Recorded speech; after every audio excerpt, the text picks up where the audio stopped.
Halo semua, nama saya Putra Hisbullah Yusuf. Di sini saya akan menjelaskan kepemimpinan dalam kelompok. Apa itu kepemimpinan? Kepemimpinan merupakan suatu topik bahasan yang klasik, namun tetap sangat menarik untuk diteliti karena sangat menentukan berlangsungnya suatu organisasi. Nah, kepemimpinan itu esensinya adalah pertanggungjawaban. Masalah kepemimpinan masih sangat baik untuk diteliti karena tiada habisnya untuk dibahas di sepanjang peradaban umat manusia. Nah, terlebih pada zaman sekarang ini yang semakin buruk saja moral dan mentalnya. Ibaratnya semakin sulit mencari pemimpin yang baik atau good leader. Nah, kepemimpinan yang kuat diperlukan agar organisasi dapat mencapai sasarannya. Nah, kepemimpinan adalah suatu proses mempengaruhi orang lain untuk melakukan pekerjaannya sesuai dengan sasaran yang diharapkan. Nah, kepemimpinan adalah sebuah alat atau sarana atau juga suatu proses dalam organisasi untuk membujuk orang lain agar bersedia melakukan sesuatu secara sukarela atau sukacita dalam mencapai sasaran organisasi. Nah, kepemimpinan terkadang dipahami sebagai sekedar kekuasaan untuk menggerakkan dan mempengaruhi orang lain. Dan kalau ditelusuri lebih lanjut, betapa pentingnya pemimpin dan kepemimpinan dalam suatu kelompok organisasi. Contohnya itu bila terjadi suatu konflik atau perselisihan antara orang-orang dalam kelompok tersebut, maka pemimpin organisasi dapat mencari alternatif pemecahannya supaya terjadi kesepakatan dan aturan untuk dapat ditaati bersama. Nah, di sini kepemimpinan menurut para ahli itu ada dua ya.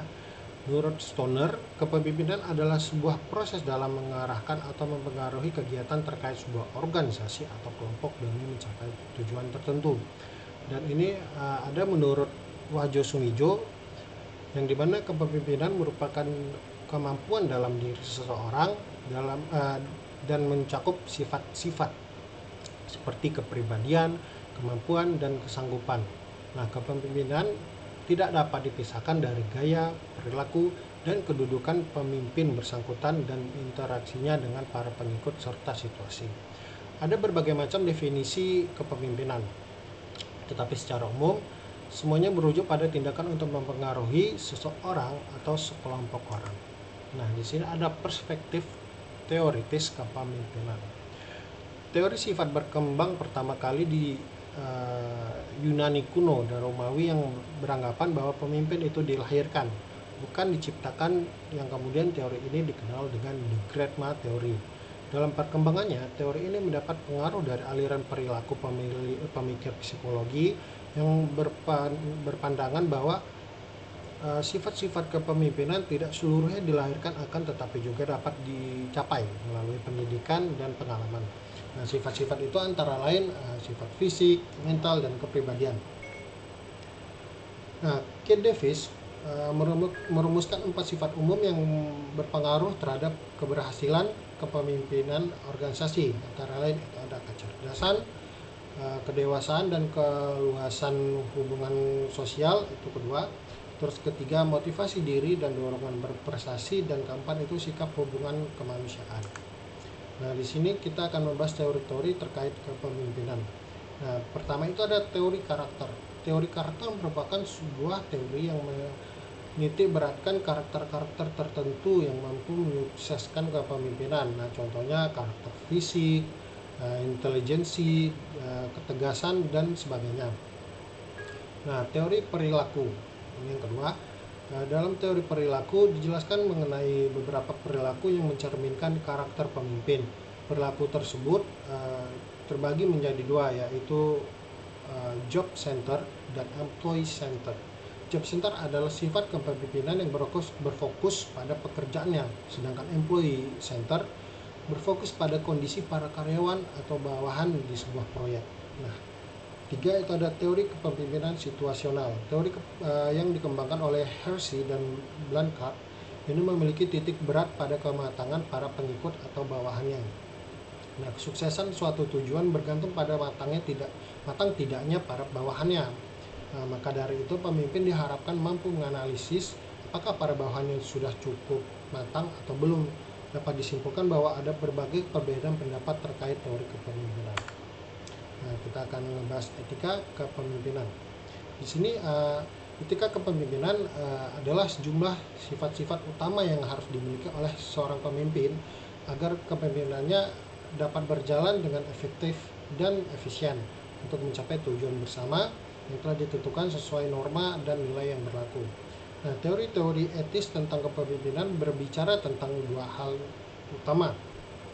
Yang pertama itu adalah tindakan dan perilaku para pemimpin, dan kedua itu adalah kepribadian dan karakter pemimpin. Penting untuk dicatat bahwa etika penting untuk kepemimpinan.